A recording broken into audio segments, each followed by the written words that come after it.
Want to make your intelligent, dirt, raw funk sound like this?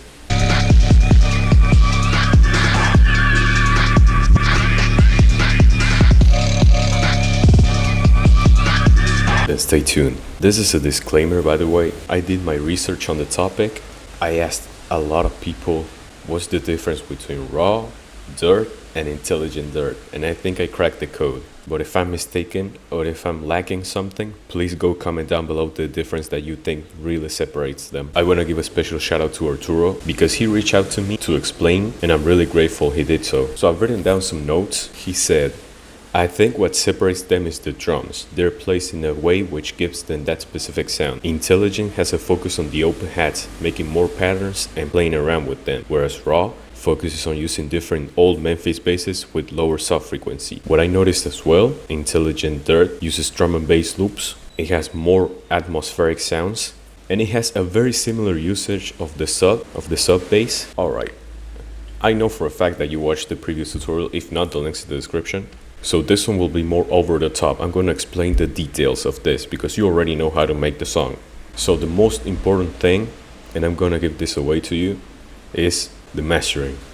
It's so important. Ignore all the automations that I have. This is the master. First, you put a RC20. This is my preset. I'm going to leave the preset for you to download in the description for free.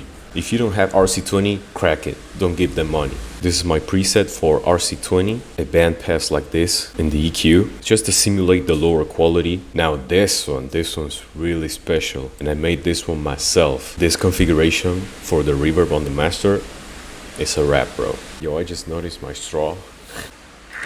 Cheap ass straw. The bombilla.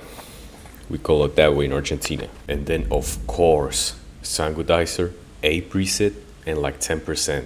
And to wrap everything up, if you have soft clipper, then use soft clipper. But I like using G clip, and this is my configuration. Softness, 100%. You need a soft clipper. You don't want a hard clip on this genre because it's supposed to be analog. Oversample 2 times on.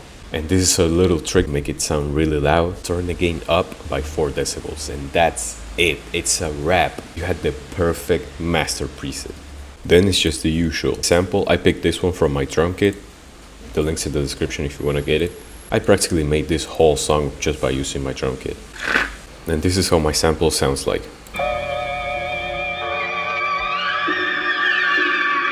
This is my preset for the samples because samples need to sound like old and shit. So this is the preset that I made for it. You can copy my settings. You just put an RC20 like this and a little bit of delay if you want to make it sound more atmospheric, but it's not needed. The important thing is the RC20. I'm giving you all the sauce, bro. The godsend. And I know this and a million other secrets. If you join my community, I can teach you all of them. It's the first link in the description.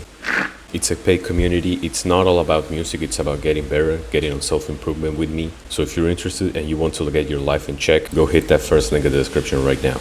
And then I obviously made a switch up because why not? And I used this sample. And if you recognize this sample, you're old as hell, just like me. If you wanted to test your subs in your car, you know this sample. So we have the sample and everything, right? Now what we need to focus on, and this is the most important part by far, is the drums. You need to pick certain drums and you need to make them sound a particular way. I'm gonna show you little tips and tricks that you can do to get it sound just like this.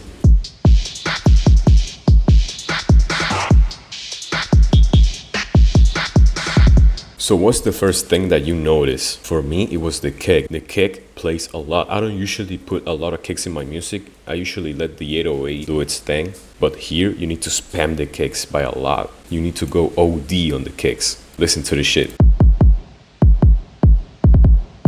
And something really important is do triplets, like da-da-da, da-da-da, all the time with everything. If you can do it with the snares, do it with the snares.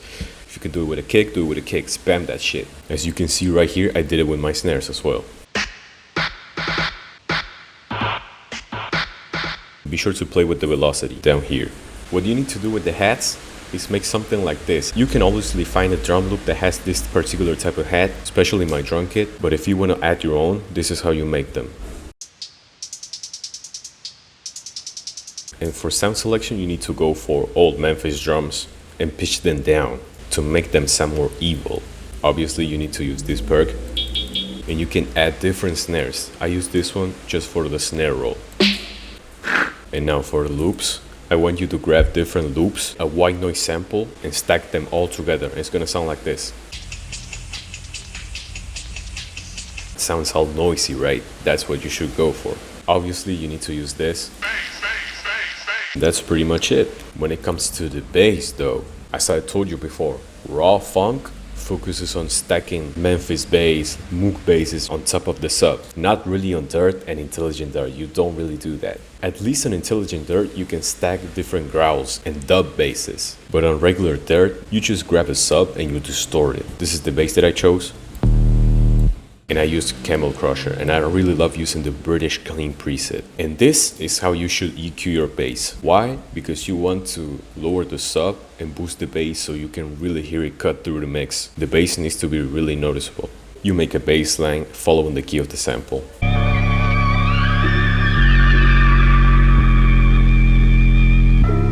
And yeah, something dope that you can do is just copy the sample, click here, make unique, you open it, and you lower the pitch by an octave, all the way down. Now you have variation. Congratulations. Now I'm going to show you the effects. First, I'm going to show you the transitions. This is the type of transition that you should make. You can make a snare roll, you can use fills, drum fills, stack all of that. The HB Shotty laugh. Every 4 bars, I like adding this. It's a guiro, and what you need to do is put the mode on resample and lower the pitch. The more you lower it, the eviler it sounds, whatever. You should spam different box like this. Yeah. And this is my favorite part of Dirt Intelligent Raw, whatever. Is using gross beat. Yup. You already knew that. Gross beat automations are overpowered in this genre. You need to spam them. Spam gross beat. Spam gross beat. The more you spam it, the better it gets. And you need to test the waters. You don't want to place it randomly. Put it in a place that sounds good, like this. This automation is the most important one. Go to your gross beat on the master and you select basic 8 and you make an automation. It's gonna sound like this. I like using different stutter ones like this one. This one's basic 6. This one right here is good as well. It's called basic 3. A neat little trick you can do is go to the master pitch. First, select the first bar. Go to the master pitch, right click, and create automation clip, right? And you want to make this configuration. Lower it, hold shift. So it doesn't matter if you move your mouse up and down, it's not going to change the value. This is really important because you want to get your master pitch at 0. You make it like this, you grab the middle dot and you can lower it, something like this. And this is the effect that you're going to achieve. All the drums, the bass, everything gets pitched down and it comes back up. That's a really dope thing. Now for the acapella, I chose an acapella that fit. I dig this Tommy Wright acapella and I felt it really fit the vibe because it's really fast paced and Dirt and Intelligent tends to be on the higher BPM. It can be lower as well, don't worry. We're dealing with raw Dirt, Intelligent Dirt here. So it usually goes around 120 BPM all the way up to like 180. It's up to you. This is the acapella that I chose and I'm gonna show you what I did to it. First, this is the EQ. Every acapella is EQ'd differently. I EQ'd this one this way because it sounds the best. I put a limiter on it. It's basically a compressor, so it doesn't have too much dynamics. So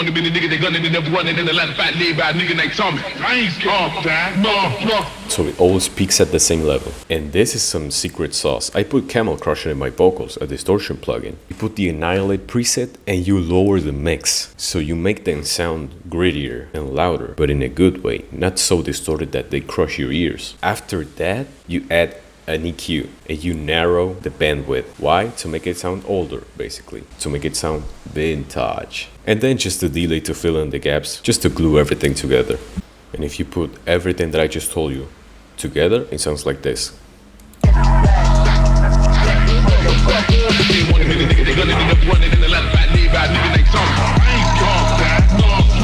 This is how I transitioned into the second sample. Straight down to the river. Haters don't belong in dirt. I feel no fucking pity. In my heart, in my spirit, I've been scarred from last few seconds. Ain't no joke. If I gotta die, I wanna go and grow. One last question, burn the burn, If you feel the hats are overpowering the acapella, you can switch up the hat pattern into a regular two-step, something like this. You can obviously make different bass patterns, and it's really good if you do that. The more you switch up the bass without going off key, the more interesting it's gonna sound. That's something that Arturo told me. You need to spend time making unique patterns. The more you variate the drums and the bass, the more interesting it gets. And if you want to do a switch up, you can, but it's not really necessary. I did it because I love switching it up. And for the outro, I just use halftime.